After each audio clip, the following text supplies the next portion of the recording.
Welcome to Peter and Ruffy's Football Show. We're live on PLZ Soccer's YouTube channel. I'm Peter Martin, Alan Ruff and Tam Cowan are here with me. It's Thursday. We still have one game to go of the Scottish Premiership fixtures from midweek. We had a game on Tuesday, quite a few last night that we'll be discussing, and of course it's Celtic Hearts this evening as well. You can give us your predictions on that particular match if you want, or anything else that's bugging you in football. We'll take it on our YouTube channel, try and read out the sensible ones, and over and above that, if you download the PLZ Soccer app, you can actually go into submissions and just write a message to us and we'll read it out for you as well. You can actually record a video too if you've got the ability to talk fluently in front of your camera and then drop it in. We'll send you a Christmas present if we use them. So there's a couple here that have come in already, and this one is from Alan in South Africa, who says Porteous, he got his just desserts, touched in the back by Morelos in the first half. He goes down holding his face.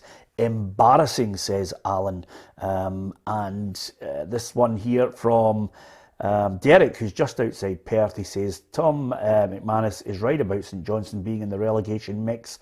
Instead of building on last season's success, the board have used it as advertising to sell their best two players cheaply, but that's up for another bit of debate, and replace them with what? The team's fine, however, very often they can field it with injuries and suspensions, and they're up against it. So quite a few people talking about some of the burning issues in their favourite club. You can give us your thoughts on that as well. First bit of news, breaking news, the St Mirren chairman John Needham has been slapped with a £6,000 SFA fine for posting obscene tweets about Rangers. So 1,000 of that is suspended until the end of the season, but nevertheless, he's been caught out. I think board members and people who represent clubs have to be beyond reproach. Yeah, I think he's got off very lightly. I'm sure there'll be a lot of people calling for his head and telling him to step down and everything that goes along with that. You know, I'm sure he came out and apologised for it. So you have to take the consequences and move on. But you're right, you know, when you're in that kind of position, you can't be tweeting things like that. Yeah, absolutely. Darren Fields, who often actually chats to us from New York, is in sunny Miami. Some people have got a great life, Ruffy. I mean, honestly, there's nothing worse than hearing that. Ryan Taylor, afternoon, lads. Andrew Breslin as well. And John McRobert, Paul Beattie, Thomas McDougall. Thank you very much, Ryan Taylor, all the people who are joining us regularly on our YouTube. So to the game last night, the big one was Hibs against Rangers. Quite a few people, including Tam McManus, thought that Hibs could take Rangers or at least get a draw. It didn't quite work out that way because Rangers got a penalty. Tam, was it a penalty in your eyes? Yeah, it was a penalty. I wasn't convinced at the start, and you're right, it did look as if it was soft. But on that very note, I think our good pal of the three of us, ex-referee Willie Young, I need to give him a wee mention at this time, because when they were all arguing on Sky Sports last night that it was very soft, it was very soft. During the commercial break on Sky Sports, I texted Big Chris Boyd.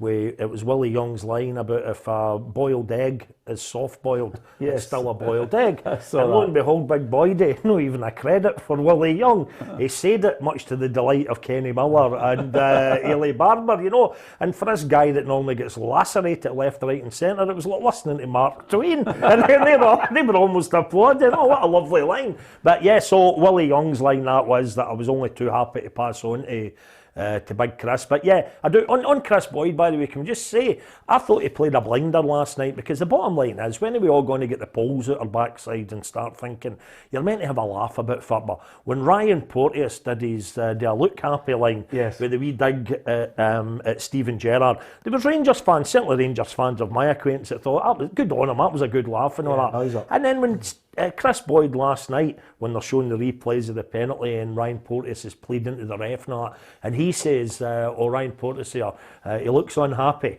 Yeah, he looks unhappy, right? Yeah. And he was having a wee go back, being a troll, the kind of flip side of Chris Sutton, right? Yes. He's the Rangers version of Celtic's Chris Sutton. I think all that stuff is brilliant, and it adds a wee extra spark to the game, you know. So keep it coming. Yeah. I mean, I don't really get. I always say to you, Ruffy, some people are just waiting to professionally be offended. Some fans can't take the humour. We like a bit of banter on here. I mean, I know we get absolute pelters, but from time to time. But the majority of people on our feed, or indeed writing to us, you know, they like a bit of banter. Although I still kept the letter. I still kept one letter when we started our show on STV, and this boy just was not happy about you or I. No. I mean, it's a great letter, Ruffy. I'm probably going to publish it when I write the book. Okay. When I do the autobiography, which will be slightly different from your autobiography, because mine will just be a scattergun. I'm telling the truth, Ruffy. See, even if you get hate mail, I had a classic example of hate mail where this was brilliant hate mail. At it. Well, I was laughing because the guy had still, if you like, included a joke. Because I get a letter in once, and it either gets sent into the BBC or the Record. I can't remember. It was a number of years back, and absolutely hatred, absolutely every swear word imaginable. What this guy was going to do to me, how much of this I was, you're an absolute that, you know. About 4 pages, A4, right? It was venomous. And then at the very end, he put P.S. Tam. He said, I was going to send a dog shite through the post to you, but I couldn't bring myself to lick the envelope. And I thought, brilliant, that's great, you know. Took the sting out it, you know. Although, to be fair, not many people who send the hate mail put their address on it, Tam. Oh, did this guy do this? No, he just signed off with GSTQ. Are you? GSTQ, yeah.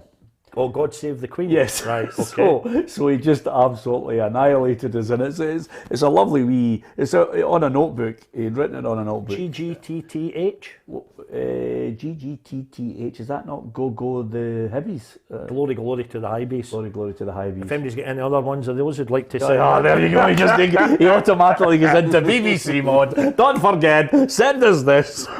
Well, I'll see you next Tuesday. That's brilliant. So anyway, if you've got one that's an abbreviation, because I sometimes I'm say that as a 52-year-old man, I sometimes read them on social media and that, and you think, I don't actually know what that means, you know. So we're learning as well. Yeah, I have to tell you, I do agree with you 100%. It was a Stonewall penalty, Ruffy. Now Porteous, I'm a big fan of Porteous. I think he's got potential. I think he can go to, forgive me, Hibs, a higher level. Not Rangers. He's not going to Rangers. Can you imagine them parading him? Yes, because he'd get there and as happens in football, he'd maybe score a goal in the first game and everything's forgotten. Yeah. Said to you before, Maurice Johnston, he'd a lycra under his white shorts, scored past Pat Bonner, and that was always forgiven. Yeah, but that was a tasty one. I'm not quite sure about Porteous if that's the case, but I'll tell you one thing. I mean, if I don't see him joining Rangers, but if it was Celtic and the option was Ryan Porteous or Cameron Carter-Vickers for 10 million, Ruffy, there's only one bid that would be going in. I think he's got potential. Yeah. The problem with him is, and we say it regularly on this show, Ruffy, I don't think the boy has maybe twigged the really good defenders who may well have spoken to him. I mean, I wonder if Pat Stanton or someone has said to him, listen, there's a time for a noise up. There's a time to be the centre of attention. Concentrate on doing your job well and you'll go on to another level. Mm-hmm. I just think he gets caught up in this, I've got to be this inflammatory figure. And then every now and then he makes a boo-boo. And that one last night for me was a Stonewall penalty. Yeah, it was a Stonewall penalty. A Stonewall penalty because it was contact. You know, it's that word, contact. I thought it was a wee bit unfortunate that Ryan Kent's foot was off the ground and he touched him. You know, he did touch him, I'm not denying that. But I'm no for this just falling down because you get touched, because there's contact. Yeah. I mean, I'm not saying there wasn't contact. Was there enough contact for him to fly himself down like that the way he did? I don't think there was. But it's a penalty. It would have been even more of a Stonewaller if he dived in. As theatrical, right? But no, I think we need to give. Well, and I date as well, even though I know that he's no biased, I know that he's no a cheat. He was at the same school as me, but John Beaton, right? It's easy to slate John Beaton. I've done all the jokes about him being in the Crown Bar and all the rest of it, you know. But The bottom line was John Beaton, who is a vastly experienced, good referee, was beautifully positioned. He was almost bent over watching, almost ready for it to happen. Yeah. He saw it perfectly clearly. He clearly saw the touch that a lot of us didn't see until the first or maybe even the second replay for another angle. It was a penalty, and that's it. Well, it was a penalty. I disagree with you, Ruffy, on that, because quite simply, when you're watching it on the television, you're suddenly getting a second angle, a third angle, a slowed down angle.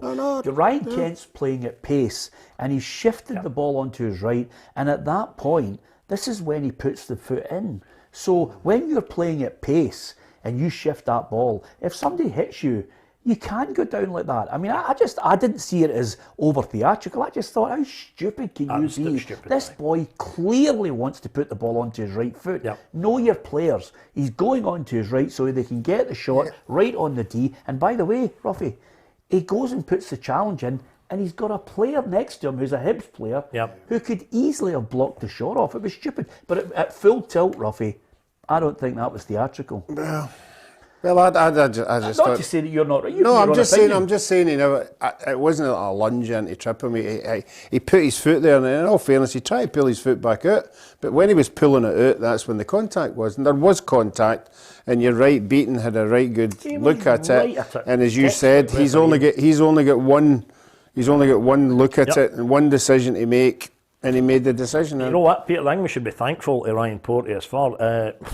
You take that instant out of the game last night and we'd be sitting here with nothing to talk about from the fixture at Easter Road. It was really, really poor. You know? The only guy, and Gabriel and I were talking about it today in the office, the only guy that I looked at and I thought to myself, you know, he's got a bit about him and I can see why people are hovering, and I like him, Aribo. Aribo's got a lovely left peg, Ruff. He's got good close control. Could have been, if he was calmer in front of the goal, he may well have got himself a goal himself. But I like him as a player. The rest of the whole thing, I thought Rangers gave the ball away at times very poorly, and Hibs looked a bit shot shy, didn't they? No, I don't think either of the two of them played particularly well. No, we were talking it up yesterday. We were saying this is going to be possibly one of the biggest games of the season, because obviously the revenge bit for Rangers and Hibs trying to do the double over them, and it just nothing materialised. You know, and I know the penalty of the 85 minutes and that, from my personal point of view, I was hoping it wouldn't be Porteous that was in the penalty kick, you know, because I think he's went through enough already. But you're right, it's up to him. If he wants to put his face out there and noise up people, then he has to take it if it goes the other way. Yeah. On the positives, I would say one thing though, that you know, okay, he made a mistake with the penalty. I do think he played well last night. I mean, he fizzes the ball in for passes out of the back, Ruffy. I mean, it's not just one of these, you know, lame passes. He is firing it into players, you know, in difficult angles. And for a centre half as well, okay, he can make the odd rash mistake. He's still young, but I think his passing at times is a joy to watch. Yeah, and that's the way ahead for centre halves now. You know, you've got to be able to build it up for the back. You've got to be able to put your boot through it, find people for the back. That's what managers are looking for. And he does tick most of the boxes. He just needs to keep out of this controversy bit that's going through his career at the moment. Yeah, and sometimes managers, obviously you have to listen to their words very carefully to try and dissect what they're trying to say, but they really don't want to say it blatantly. Have a listen to Jack Ross on the penalty. I think on first sight you might think it's clear cut and you would expect it to be given right away. Ryan was adamant that he's pulled out and there's minimal contact, and I would tend to agree. Having watched it, I think it's very 50-50. I would want probably claim for it in the opposition box naturally, but I think we have a good argument to say it maybe shouldn't have been given as well. But as I said, it's probably 50-50, and it goes against us, which makes it hugely frustrating, because as I said, to lose the game in that manner makes it doubly disappointing. Okay, let's dissect what he said. You know, minimal contact. Right, but minimal what? Contact. Exactly. This is it. It's going back to the soft-boiled egg again. There was contact. He's admitted there was contact. The bottom line is, as well, when you're talking about John Beaton and the way that a lot of people, even the ones that aren't kidding, which I think is fine, the ones that aren't kidding, going about John Beaton and who he supports and who he wants to win. Can you imagine if exactly the same instant had played out in the Rangers box with 5 minutes to go, minimal contact, and John Beaton hadn't given Hibs the spot kick, you know, and Yeah. we'd be hearing a hell of a lot more about that today. So I think when Jack, you know, when the microphone was put right under his nose, there's obviously time when that was recorded to have another think, but when the microphone was put right under his nose minutes after the final whistle, I think he summed it up fairly well. He said it was soft, but I'd have been screaming for it at the other end. Yeah. The other thing I was going to say to you, Ruffy, is I think it's a dangerous road to go down to actually give a platform to people who are questioning John Beaton's integrity. I think John Hartson. Did you see his tweet? Well, if John Hartson has... That's words to effect. That's a shocker, eh? Yeah, well... sarcastically, you know, I think, well, if John Hartson says that, I'll criticise John Hartson and other people as well. I don't think it's... I think once you start to lower yourself into what I call pub culture, of people giving it, he's a Rangers fan, he's going to give them everything, he's totally biased, I think you're going down a dangerous road. I think you're then, you know, you're then going into an area where there are people that just, I don't know, I wouldn't value their opinion. He does a professional job. I know John, he's a nice lad. I think he's a professional, like all the other refs. He looks at it, he takes his view. The minute it happens, he makes a decision professionally. It's almost like, you know, I read some things on our feed here, you know, Tam can't say anything. You know, even as a journalist, Tam can't say anything. He's a Motherwell fan, he's going to be biased.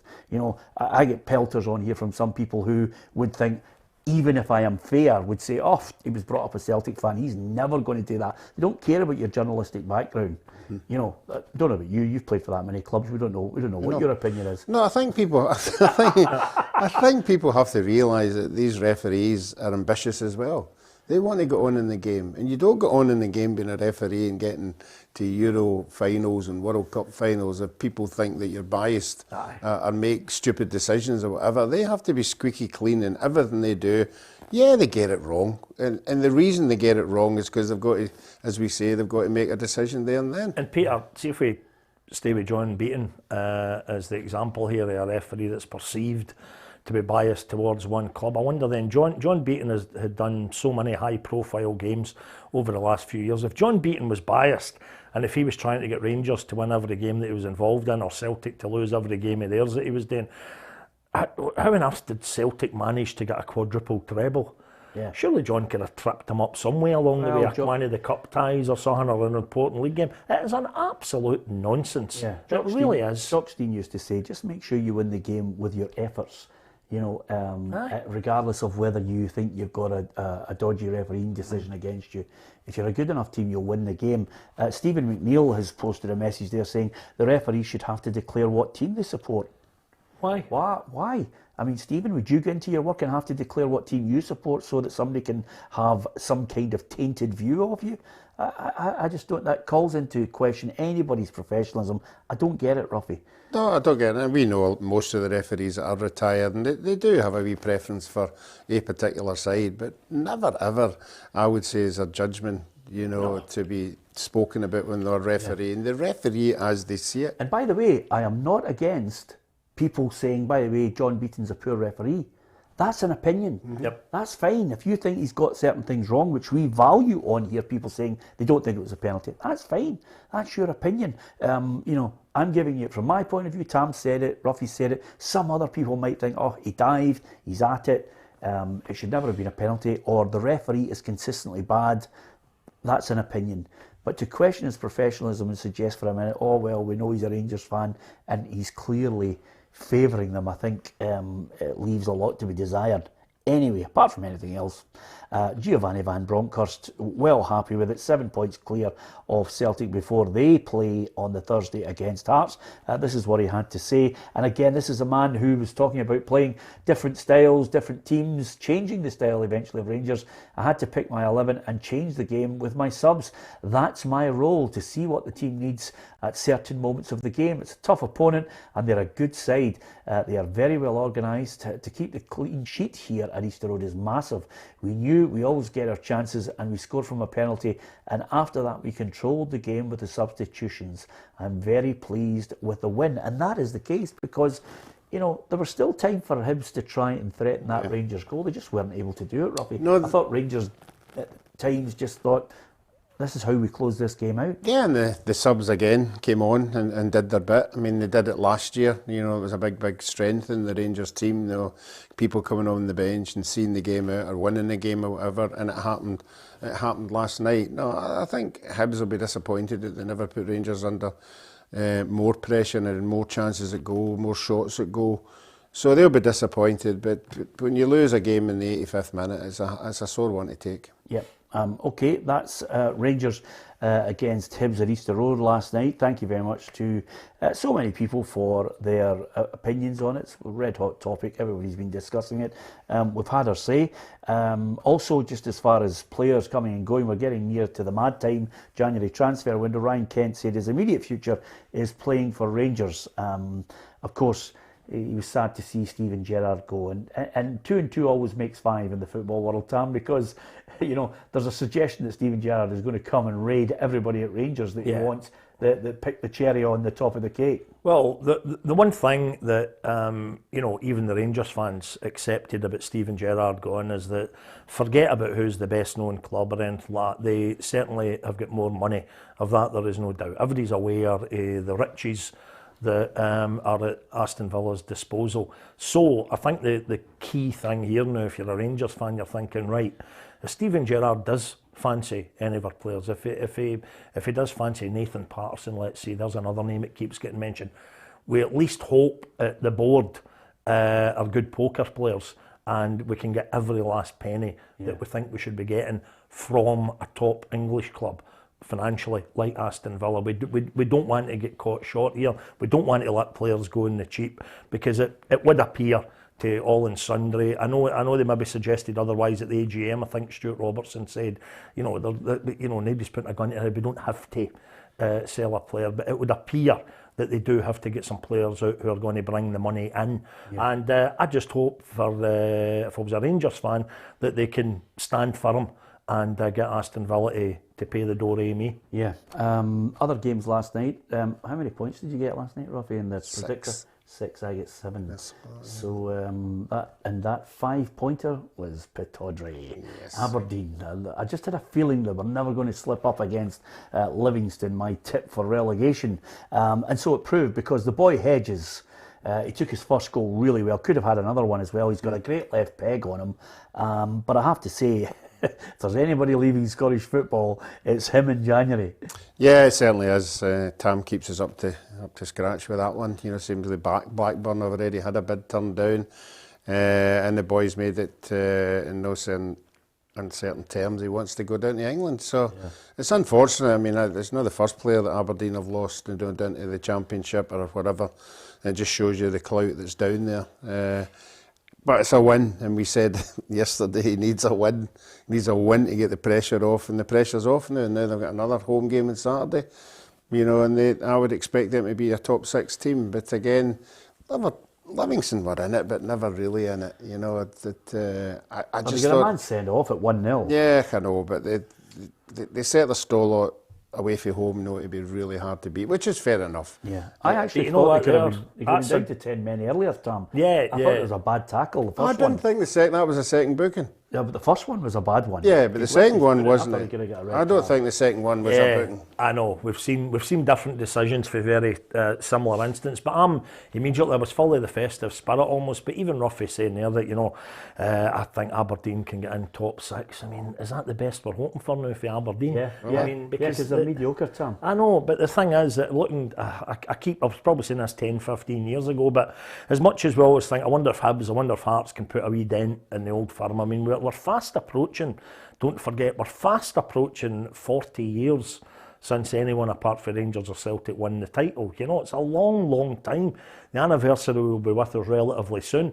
And I do think that no matter how, you know, Hearts, you know, if Hearts get a result tonight at Parkhead, they're right up there, but a lot of folk don't think they're going to have the staying power. We look at Hibs, who had been in a rotten run there, and you think, oh, if they've let us down again.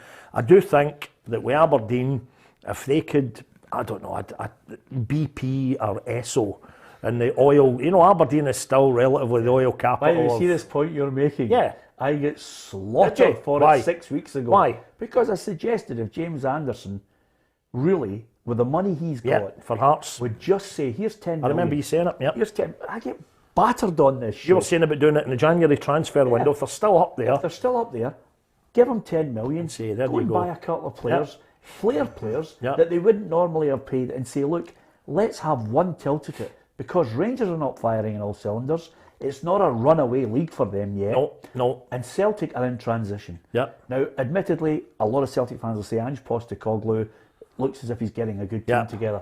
But for one season, a never to be forgotten season where James Anderson, on his deathbed, on his tombstone, it says, we had a go and we won it. Yeah, absolutely. But I was talking, that's almost like short term, which is fine. But I'm just saying that long term, if Aberdeen could get the backing of one of the big oil firms, it would have to be one of the big oil firms, right? And they also are, don't let's forget, Do you think with Aberdeen are a big absolutely... team? Yes, but You we do? absolutely Tell know. me, tell me, apart from the last win I know what against you're going to Inverness. say, but there are certain teams that I still get a buzz. And Motherwell have beaten Aberdeen many a time, and we've had a great record actually against Aberdeen home and away in recent years. But I still get a wee tingle if we beat Aberdeen, because I still think Aberdeen have got Willie Miller and Gordon Strachan in the team. I That's know, but why, there's- you know. there's a young, I know. There's young guys actually looking, going, what the hell's I know. Tom on about? I know. Who's Willie Miller? Is that guy for BBC that we hear every now and then? Yeah. I don't think there's Willie Miller, one of the best central defenders that Scotland has But produced. Peter, if you leave Cove Rangers out of the equation, Aberdeen are very much, it's one club, one city kind of thing, right? Yeah. And that's where, and they obviously have got their fans out there. They've still got loads of fans for the glory days, if you like, as well. They're in that kind of oil-rich city. I just keep expecting more for them. And for Ruffy to say, they could win the top six, I think, really? Is that it? Well, let me tell you this, fair. Ruffy. What about Aberdeen? They won the League Cup in the worst League Cup I've ever witnessed in my life against Inverness, right? Mm-hmm. They couldn't win the league against one of the worst Celtic sides I've seen in many a time that won the title. Chance at against Christmas Ronnie time, Dyler. yeah. Ranked rotten, couldn't beat them. They had a great chance then. They've been dumped out of so many semi-finals. I think I'm going back to 1995 when they won the League Cup against Dundee. Sacked Roy Aitken, 6 months or so later. The Fergie years are away in the back. What have they done? They should. If you're going to build a side, you should have built it from the back and put a bit of flair in. They haven't even got wingers of note. They're raving about Ryan Hedges. One winger. One winger. No, but Tom's right. They should be the third team. They've always been the third team. They used to be the only team that could split the old firm. Yeah, but see when they're the third team, Ruffy, But not now, they're not the Aberdeen fans wanted them sacked. Derek McInnes made Aberdeen the third force. They wanted them sacked because the football was dull. Yeah, I mean that's just been ambitious supporters, but they're nowhere near it now. They don't have the quality of the same kind of player that they used to have, and they went back the way. That's why I'm saying top six would be the best they're going to do this season, because they're never going to get anywhere near top three. And the other thing, if John Anderson was to give Hearts 10 million, we have a deal in place that he has to give us 5. Yeah. I wasn't listening to you. I was just sitting there. I was just reading Chris Tosh who says Peter hates the Dons. I don't hate the Dons. I'm just giving you the facts. This is the facts. It's nothing to do with any hatred of Aberdeen. It's. I mean, we were up there. We were sitting in Stuart Milne's House, mansion. palace. Yes. Stuart. Glen Eagles, Soccer Aberdeen. Up in Aberdeen. The main one up in Aberdeen. We were in there. But Stuart Milne. Yeah, that was Pataudry. It was unbelievable, wasn't it, Ruffy? Aye. But by the way, can I tell you something? Stuart Milne is a brilliant lad. Aye. And he put a lot into Aberdeen. Yep. But I don't know what it is, what they've got wrong along the way. But, Fergie had it right in the blueprint, which is get scouts down into the west of Scotland, steal as many players as you can from there, Yep. and then go for a wee sprinkling of magic from elsewhere. But build it from the back, have a good goalie, 2 brilliant centre-halves, and then hopefully your midfield and your strikers, you've got that spine. I don't have it in for Aberdeen. I've got nothing, no hatred for Aberdeen. I'm giving you the facts. They should have won more silverware than they've won since Fergie left. And in that 40 years you're talking about, Tom, slim pickings. I know. Slim pickings. I know. And they've had chances to win it, but it's not been good. So Listen, the onus is on Hearts tonight. If they're going to rumble it up this season, bottom line is Hearts need to go to Celtic Park tonight and get a result. and everybody sits up and takes notice. Absolutely. And the other, just before we jump to Celtic Hearts, David Martindale was talking about the defeat last night. I think Livingston are in big trouble. They need to work out if they've got money to spend in the January transfer window to try and strengthen the squad. But he actually admitted that he got the whole thing wrong at Porteous last night. I think I got the shape wrong tonight. I had a gut feeling that I was going to change the shape, and I talked myself into not changing the shape because we'd played that shape for the previous few games and it worked quite well. But I'd looked at Aberdeen's personnel. I was going to change the shape, and I never changed the shape. So I think I've got to take my responsibility in the first half because we're lucky to go in at 1-0 down, to be honest. Yep, I think it's going to be tough for them, Ruffy. I've still got them as the team to be relegated. Yeah, I don't think they've got enough strike force. Boy, Bruce Anderson will score goals. He proved that at the weekend there. I think every opposition that came up think he's a handful, but you take him out of the equation and they don't have another striker. You know, that's the bottom line. They will battle, they will fight away at their own bit, but away from home, I don't think they're that much of a threat. Yeah, Dundee, Charlie Adam, we mentioned it in the office. Tom, once you sort out the bonuses, you've cracked Absolutely. it. 1-0 against St Johnstone, no problem, and a nice goal to win it from Mullen. Yep. And as I keep saying, I quite enjoy when I've watched them against Motherwell this season. I can enjoy Dundee because they do have what I would call proper footballers in their team. Charlie Adam, as we know, sadly the years are catching up with him a wee bit now.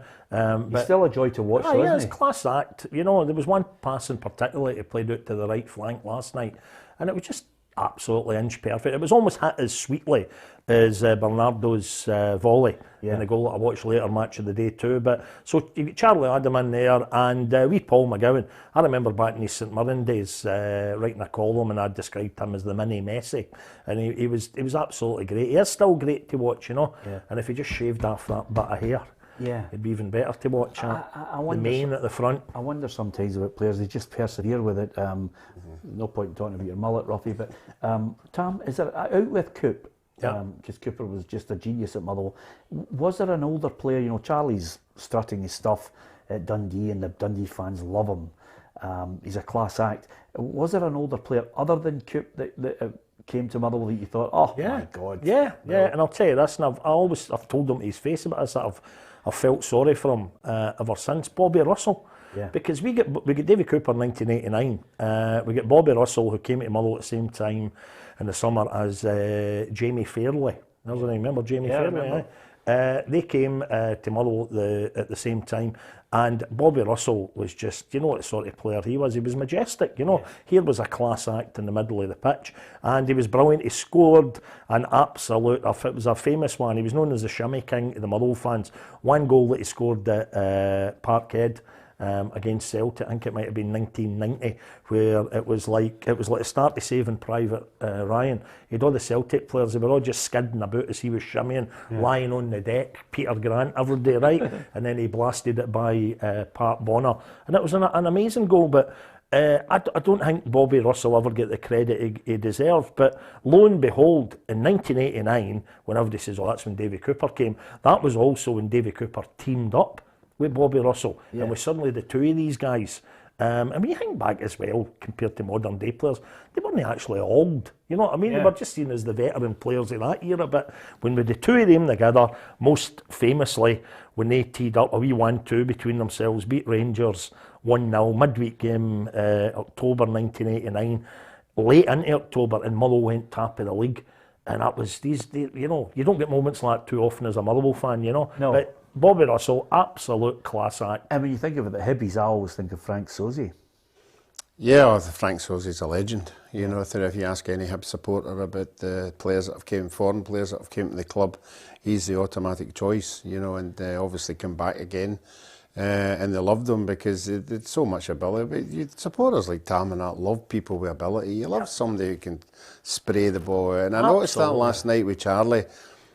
Charlie's, when he gets the ball now, he doesn't have to look up because all these kids that they've got are wired into him now. Yeah. You know, so they're making runs because they know the ball's going to come. and it's going to come to their feet, you know, and there's runners all over the place, and Charlie just controls the game. And you know what, when Dundee came to Fir Park earlier in the season, Charlie went off injured, right? Or else the ice cream van had come into the street or something. I can't remember what it was. But I think he went off injured. But you know what, you could almost hear the audible sigh of relief for the Motherwell technical area, because he was running the show, you know, and when he went off, he immediately then thought, right, we've got a chance now, you know. Who was it? See, with the class acts, here's another, because I think every club, a lot of clubs have been blessed from time to time with a right class. Who was the guy, they might even have had him twice at Kilmarnock, was it a Finnish guy? And he was super smooth, he was a player and a half. Yes, he and played. he just ran the show for him. Was it Boyd? Eremenko. Well done, son. You should just put the ball on your feet over the top. Economy of movement, Ruffy. I modelled my entire game on him. He never really moved a metre left or right of the centre circle. But so he's the last day of breed. Maybe Charlie, you know, treasure him while we've got him. Absolutely. I'll give you one for the Celtic fans. Lubomir Moravcik doesn't get any better. And Jimmy Duff says Bobby Russell was class. Yep, I think Tam's emphasised that as well. There's a lot of people talking about these things, and we have actually discussed it for the benefit of everybody. Thanks to Niall Kane who said Eremenko. We're trying to get through as many of the games as possible. St Mirren Ross County, what a snow draw that was, Ruffy. I don't know how St Mirren never won that game. I mean, I've never seen so many balls bouncing about in the 6-yard line. They didn't win it. No, I know they didn't, but they had chance. The ball was bouncing about, and you're just going, somebody put their foot through that. And it just never fell for them at all. Again, the Ross County goalkeeper had some good saves, but another point for Ross County. Any surprise that Jim Goodwin's looking for a striker? No, well, I said we played him at the beginning of the season in the group stages, and Maine and Brophy were a handful, real handful, but it's the same anywhere. It's the same anywhere. If you don't have somebody put the ball in the back of the net, they've got what? You know, he's the one. It's just one player who has got the knack of putting the ball in the back. I hadn't reflected in that game yet. I don't know if it's already old hat for you boys. That's good. Calm your jets. You've got Bobby Russell and Cooper and it's coming. But the game tonight, Celtic against Hearts, of course, it's a game where Hearts have got a real chance to post their intent if they're serious in this battle to become the third force or even splitting them, which some people think is possible. Ange Postecoglou says Hearts are a good side and they've got a good goalkeeper. Yeah, they're a good team. They've been consistent. They've got an outstanding goalkeeper who's been in great form this year. They're well structured. They work hard as a team. They've got some speed up front. So they're obviously as the table will show and the results will show, they've been one of the more consistent sides in the league. And they have their strengths like all other teams, but we prepare the same way as we would against any other opponent. Yeah, absolutely. I'm going to read this out because I like to read out some things that come in that criticises. Will Sinclair says 30 seconds chat on St Mirren chairman, which is fine. It's a news thing that's just come out. Not one for slating you guys, but your coverage of that is poor. Regularly heard you slate both sides of the old firm, fans and players for hours. I don't know what more you can say on the St Mirren chairman other than he got it wrong. He should be conducting himself in a proper manner. Will, I don't know if you want us to go in depth in a 3-hour documentary on it. He posted a tweet and he got it wrong. And when it actually happened, we did speak about it. I was on the programme, we spoke about it in depth. The only thing I would say, I don't know if the viewer is aware of that, but anybody that I've spoken to who knows John Needham, the first thing that they say was that they could not believe it was him. They said if you had told us, given us a list of 100 directors, a variety of clubs, and said, right, which one do you think would have written that sort of stuff, texted or tweeted that sort of stuff, apparently John would have been way down the list. And I don't know John, I've never met John, but I'm just going with hearsay. There was guys amazed. I think, wait, him? You sure it was him? Yeah, well, listen, people. He made a mistake. He's been remorseful. Tweets. Yeah, exactly. You'll pay the fine and then you move on. You know? Well, the other one is Kevin McFarlane, who I've got to read this out, Ruffy, because every now and then I like a noise up. Good. You know, Kevin McFarlane says the same old PLZ. Let's not talk about Peter's pal Beaton, the biased ref. Peter's pal. I mean, John Beaton and I are not pals. No, just say hello. I just say hello to him. I know him. Unlike me, he didn't go to the same schools. In fact, you weren't allowed to go to the same schools. Let's be brutally honest. You know what I'm talking about. By the way. But I was at the school with him. I've met John on a couple of occasions, and I'd been the first to have a laugh at it. I did it a couple of weeks ago. There was a thing came out in the papers. saying that, and it's always one of these debates that's going on for a while about where is the real hotbed of certain supporters. Folks say Celtic fans or Croy, Coatbridge and all that, and Rangers fans get Cowan and all that. And there was a wee thing that I read that said that actually per head of population, it is indeed good old Larkhall, per head of population has got the most Rangers fans. And I said, well, actually, I said this at a dinner and getting all a bad laugh. I says, actually, next week, Larkhall, the town of Larkhall is being officially twinned with John Beaton, right?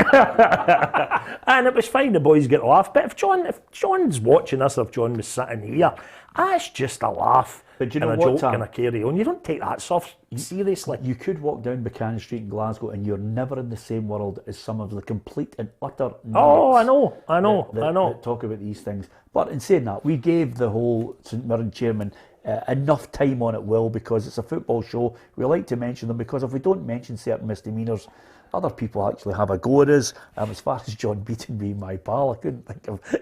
Even John Beaton would laugh at that one. But nevertheless, he makes his call. I wonder if you'll be back on tomorrow, if suddenly at the edge of the box, Kyogo just shifts it onto his right foot and there's a little touch on him.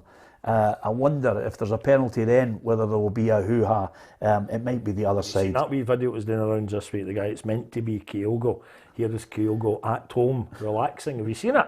No, and it's clearly it's a Japanese guy as well, but it could be some random clip, but they've captioned it all as if this is Kyogo at home. And it's just a guy walking about his house and he gets there near the chair and he just falls down and then walks into the kitchen and he just falls back. And it's all this, it's very, very funny. Yeah. But again, that's just a laugh, and I think you'll find that season by season, year by year, generation by generation, there's always a player that is seen as the diver. There's always a ref that is seen as the teddy bear. Yes. That's just part and parcel of the colour of Scottish football. Absolutely, and of course, listen, the key element here, apart from Celtic trying to make sure that they stay on the coattails of Rangers till the new year, and maybe then put in a real challenge. Hearts have got a real incentive tonight, and Robbie Neilson knows full well a win and they'll go above Celtic.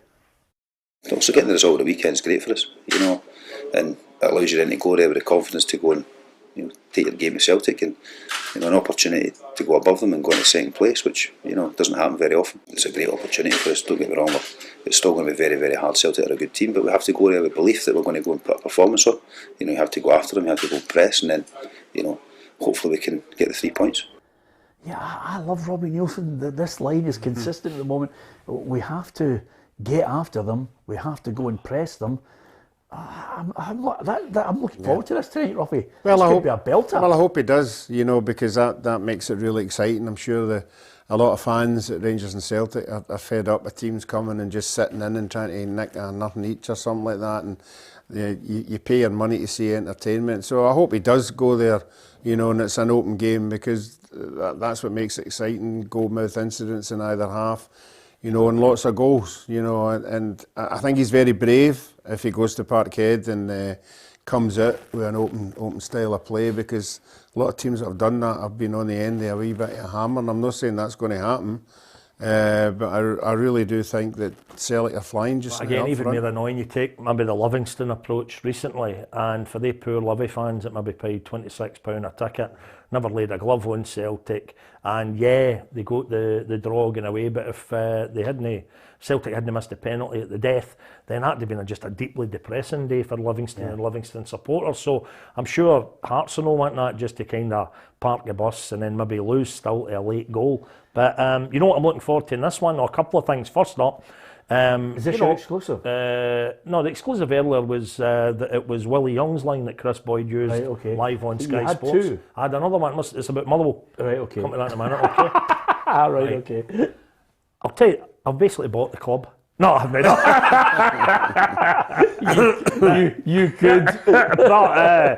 but the what was I going to say? The way Hearts and Celtic, two things on that. First up, Hearts probably on paper and certainly with the bookies won't necessarily be fancied to get a result against Celtic. A bit like Motherwell in the bad run we run, weren't fancied to get a result against Hearts recently, but we did. So Robbie put that all down to, I wonder if you remember his turn of phrase that he used, he put that down to Motherwell being better at the dark arts. and that's why we won that one. So if Robbie's any sense, he'll have been practising or in training the dark arts, whatever that might be. That takes us to one of the dark arts that I'm sure he was talking about, was maybe Motherwell, if you're your team, you call it game management. Yes. If you're in the opposition, you call it time wasting, right? And there was a wee bit of that, but Robbie had the stopwatch out. I've never seen this with a manager before. Oh, I've seen now, that. Robbie at the touchline. You've not seen Sir Alex Ferguson. The whole game, I need an inbuilt one. But Robbie, the whole game is like that to the, when we were winning and we're taking a wee bit longer than we maybe should have, Liam Kelly or whatever, or a throw in, and Robbie's giving it all that. And if his arms weren't like that, he'd one arm doing like that, looking at the stopwatch to try and get a sense of the actual time the ball was in play. But what I want then, because everybody's shouting down, these seats that I've got, everybody's shouting down, you never time waste it, you come on Nielsen, sit down. I would love then, no harm to Celtic or the Celtic fans that are tuned in, couldn't really care less how the night's game goes. I would like Celtic to be winning with a matter of minutes to go, just to see what Hearts, I'd like Hearts to be winning with just a matter of minutes to go, just to I can watch on my recording the night when I come in for the panto about how Robbie sets out the team, then what instructions he gives to his players. Will he be telling them, come on, you need to keep the game moving, or will he do what every manager does in that position and waste time? Yeah, absolutely. Listen, I treat what managers say with a pinch of salt. Absolutely. It depends on exactly what the result is on this one. Big call. I think Celtic will win 2-1. You? I think I went 2-0 here. Yeah, Tom? I'm going to go for, just because I'm wanting something fresh to happen in the league, I'm going to go for 1-0 Hearts, and for them to ridiculously so waste time in the last 10 minutes. Okay, brilliant. A couple of things before we go. What's your Motherwell exclusive? Because, by the way, first and foremost, Tony Watt's goal, top drawer. Right. They had another look at it and it's been ruled off. No, did they? That would have been an exclusive. Yes. Right. No. The other Motherwell, was it a Motherwell exclusive? I've actually forgotten what it was, but it was an exclusive. Yeah. It was an exclusive. And was it something about the weather? Was it something about the pitch? Was it something about the ground staff? I can't remember what it was, but those are the guys. Paul. See, you do this when you're writing a newspaper. Yes, exactly. Your editor right now would be punching your head. Paul, the head of the ground staff at Motherwell, I think would easily have won the man of the match if I was deciding it the other night. For the monsoon conditions that were there, it was awful. It was like a swimming pool at one point. In fact, Marvin Bartley and Ailey Barber get told off for heavy petting. But it was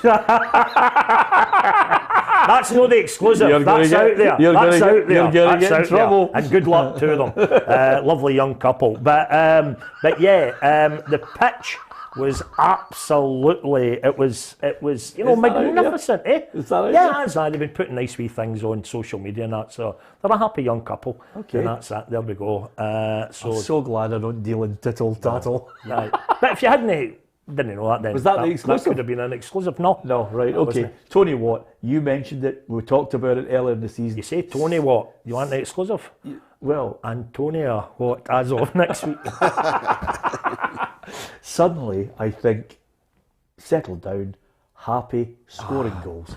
I know, but as a Motherwell fan, Peter, you'll know I've been here and done this before. He scores one like that and I think we're not going to keep him. Somebody's going to come on. in. He can score a goal like that as a class act. The boys in the area is happy. They've not signed him up in a deal yet. They've been chucking about. I even made a wee joke about this. It was to get the message across when I was emceeing our Hall of Fame event, because the directors were all there, and I'm making a joke about 3-year contracts maybe being chucked about randomly. But Tony Watt, I know, but what's that worth these days? Well, I just think the minute he scored the goal at the other night, get him in a longer deal.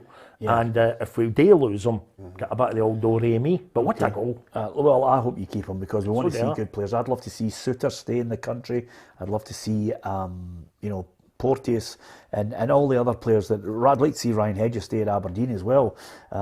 It's good to see some of the good players just lighting up the game, and hopefully we get a sprinkling of more good Scottish young players coming through as well. No surprise, Postecoglou mentioned there's going to be an exodus in January of Celtic players. I mean, I've rhymed off this week alone, Ayeti, Barkas and Bolingoli will, for me, be going out the door, Ruffy. There might be a few more. There'll be a few bits of deadwood elsewhere going. Yeah, I don't know the state of their contracts, but if you're determined to get these kind of players, it's going to cost them a few bob, because players don't leave lightly if they're on a right good wage. So He'll have to identify the right ones, and hopefully they have got something lined up to go. But certainly, yep, there'll be a lot. I think there'll be a lot of movement in the two big teams. Yeah. Also, just got to say that John Rankin has left his role at Hearts to become Hamilton's assistant manager.